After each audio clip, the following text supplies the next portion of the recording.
ठाकुर जी यशोदा मैया की गोदी में बैठे हैं और सबरी गोपियां चारों ओर बैठी हैं और ठाकुर जी बैठे बैठे उदास बैठे हैं, रूठे बैठे हैं। यशोदा मैया बोली, लाला तू काहे को रूठ गयो है? बोले, मैया मैंने जो रात को तोते कही कई बा काम को करवा दे। सब गोपी बोली, मैया कहा कही लाला ने रात को?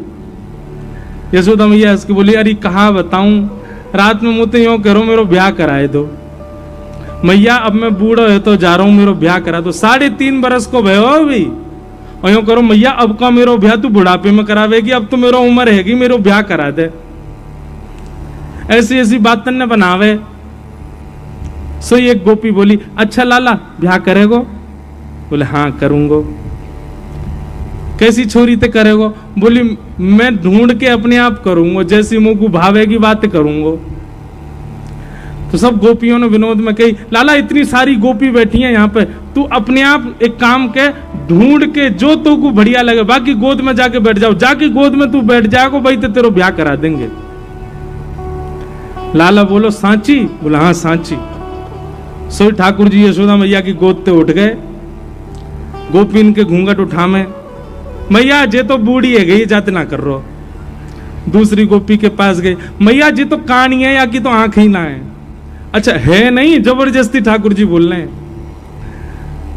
तीसरी गोपी को मुंह उठा के, मैया जी तो तेज लगे मुंह को, तो घर से निकाल देगी या तो ब्याह ना कर रहा हूं मैं। ऐसी सब गोपी इनके आगे घूम रहे।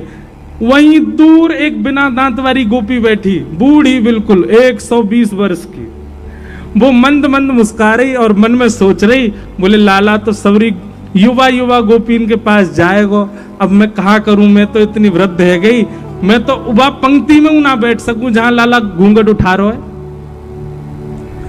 लेकिन मनी मन खुश है रही है लाला की लीला देख करके, नेत्रन से आंसू निकल रहे हैं और बीच बीच में अपने आंसू पहुंच रही है, एक भी दांत नहीं है वाक्य।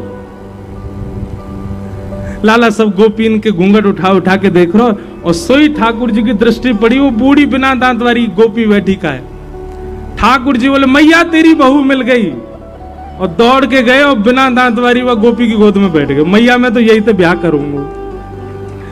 मैया बोली, लाला जाके तो एक दांत ना है, जाते का ब्याह करेगो? बोले, मैया बढ़िया है ना, माखन खावे में दांत ना है चाहिए हो गए, मैं हूं माखन खाऊंगा जो चप चप खायो करेगी। और वह गोपी से ऐसे अंक भर गए, गोपी वह वृद्धा गोपी को इतना सुख प्रदान कियो, सब युवा गोपी देखती रह गई और ठाकुर जी वह को सुख दे रहे। वास्तविकता क्या थी? यशोदा मैया अपनी गोद में लेके ठाकुर जी को बैठी और तब से ही वो मैया यशोदा मैया को निहार रही है और कह रही है, भाग्य की कही ना जाए यशोदा, तेरो कैसो भाग्य, लाला तेरी गोद में बैठे, लाला तेरी कही सुने, लाला तेरो दुग्ध पान करे, लाला को तू जैसो सजा दे वैसो सज जाए। ये सौभाग्य या जन्म में मुंह को तो नहीं मिलेगा। वो मन में विचार कर रही, इतने में ठाकुर जी ने लीला कर दी। बोले, मुझे को बहू चाहिए। इतनी सुंदर सुंदर गोपी बैठी है, ऐसी सुंदर सुंदर, वो 100 वर्ष की मैया, बाकी एक भी दांत नहीं, बाकी गोद में बैठ गए, जे मेरी बहू है। और वही के संग रहने लगे, वह जान नहीं दे, बोले तू मेरी बहू है, अब यहीं रह मेरे संग। अरे लाला मेरे तो दांत ना है। ठाकुर जी बोले, मेरे कौन से आए, 2 ही है मेरे भी। अब ठाकुर जी जब भी निकलते हैं गोकुल में, सबसे पहले वही मैया के घर जामे और घर जाके वो गेट खटा, ए भाऊ जल्दी बाहर आ, पाम छू मेरे, तेरो खसम आयो, पाम छू ले। और बूढ़ी मैया ते पाम छुपा के तब जामे ठाकुर जी आगे। ऐसी लाल जी की मधुर लीला, सब पर कृपा कर रहे हैं। फॉलो करके कमेंट करो राधे राधे, आपके रुके हुए काम हो जाएंगे। मिलते हैं अगले पार्ट पे।